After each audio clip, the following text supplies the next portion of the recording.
Welcome to a special edition of the Spotrac podcast where we're going to break down the Baltimore Ravens offseason as we can tell. We're using Spotrac's roster management tool. If you haven't used it yet, download it on the iOS App Store, visit it on Spotrac.com, select your favorite team, hit manage, and you will be given a real-time snapshot look at the current top 51 cap space for your team. What does that mean? It means the Baltimore Ravens currently have 48 contracts on the books. If they were over 51, only the top 51 cap hits would be counting towards that cap. What else counts? Dead money. Here's a look at the breakdown of the Ravens' dead money for 2026. That's cap, not cash. What's not included? The draft pool. Here's the upcoming draft picks for the Ravens, both in 2026 and then going forward. There's the estimated 2026 cap hits for each of those draft picks. We are not including those for a couple of reasons. Number one, we're too far away from the draft.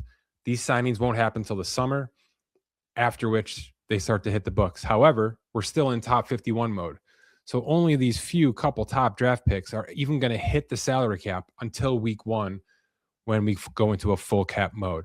So it's kind of a catch-22. You want to account for these. You want to budget for these. But to bring these into the fold during free agency isn't really part of the plan yet, because really when you add it all up, when you include the draft pool, you're only accounting for about 6 to 7 to 8 million of cap total, which is one salary conversion on the books. It's really not hard for teams in this modern era to account for enough cap space to sign their draft pool. So we're going to exclude it for right now, which leaves us with about 22 and change for Baltimore to work with. And we're going to figure out a couple of ways to bolster up this roster and bring them into a little bit better cap situation heading towards that March 11th free agency period.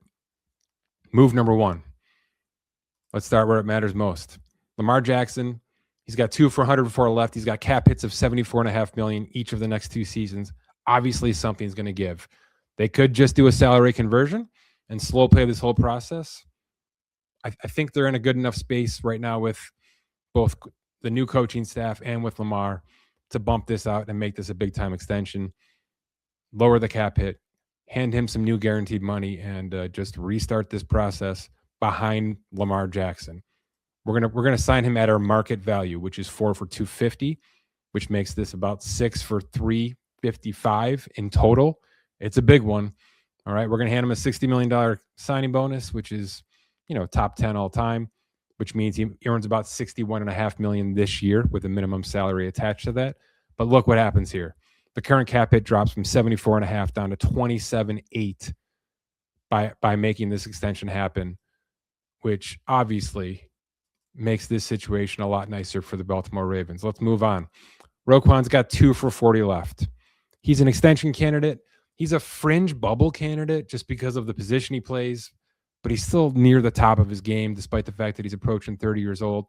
You can talk me into some trade stuff. You can talk me into, I guess, a release at this point in time, but we're just going to convert this salary, okay, and the roster bonus. It frees up $15 million. We get him on an expiring contract in 2027. There's more work to be done there, but I'm just looking for this right now because there's plenty of holes in this roster and there's a new regime. There's going to be moves to be made.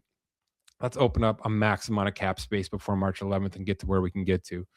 Kyle Hamilton's deal is pretty cost control for the next couple of seasons because it's brand new. I think the writing's on the wall to move on from Marlon Humphrey. We're to make that our next move. That's an outright release, frees up 7.3, and we're in really nice shape here cap-wise before we make a couple more moves. If you scroll down, I just want to show you a couple other things built in here. We've got the void years. Okay, so Hopkins is a free agent. His contract is set to void in the next couple of weeks. If for purposes of this video game roster tool, you can go and do that right now. You can extend him to keep him on the books, but we're going to process that void and turn it into dead cap right now.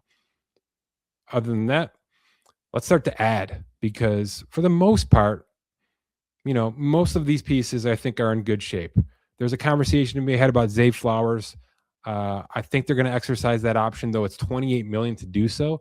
There's a world where instead of that 5th-year option being guaranteed, Baltimore just comes to the table and says, let's work on an extension so we can maximize our cap situation. He's young enough at 26 and change to where you can get 3 good years out of him still, fully guarantee those on a 5-year contract, something like that. So, there's a world where we're talking about just an outright extension for Zay Flowers this offseason because it's better financial business for the Ravens to go that route. And obviously with Matabuke, there's a really big injury situation. They know better than any of us do how that health is coming back to form, and they're going to have to deal with some of that at a later date. But for now, let's just keep him where he's at and move forward with some additions. I'm going to make a free agent signing first. They've got a starting center, arguably the best offensive lineman set to hit the market in Tyler Lindenbaum. We're going to keep him. Okay. We're going to keep him off the free agent market. The market value for him has about 4 for $71. We're just going to go with it. Okay. Where it's going to be a big enchilada. But when you talk about a situation where you can put in void years and things like that, make most of it a signing bonus, look at where that first year cap hit ends up. So it's good news in a lot of regards to keep your starting center with Lamar Jackson in the fold. And it didn't do too much damage to the overall cap space to do so. Move number 2.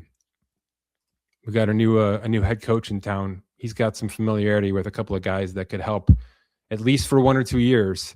We're bringing Khalil Mack over from LA, who's a free agent. He's got a 1 for 18 valuation because he's in his upper 30s. We're going to add that contract with void years and keep that 2026 cap hit nice and low. So again, another impact signing without tons of damage to that salary cap. And then we're going to go have some fun here. Okay. We're going to bring in a wide receiver, again, from the West Coast, who I do think fits this scheme nicely, and that's Juwan Jennings.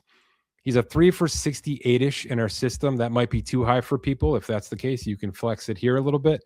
But anybody on a 2-year guarantee that at around that 25 million mark with a cap hit like that under 9, I think that's worthy of pairing him with Zay Flowers, pairing him with Mark Andrews, who's back on a 1-year contract. I like where things are headed on this offensive side of the ball. You're going to get one more decent year out of Derrick Henry.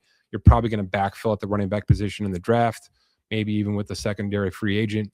But those are 3 free agent moves I'm doing right now. I'm extending my quarterback, 1 simple cap conversion, and 1 outright release in Marlon Humphrey. It's not really a complicated situation here to free up significant cap space to then go and do some more damage with some more holes in this roster. But that's a quick early projected look at what the Baltimore Ravens might be doing over the course of the next few weeks.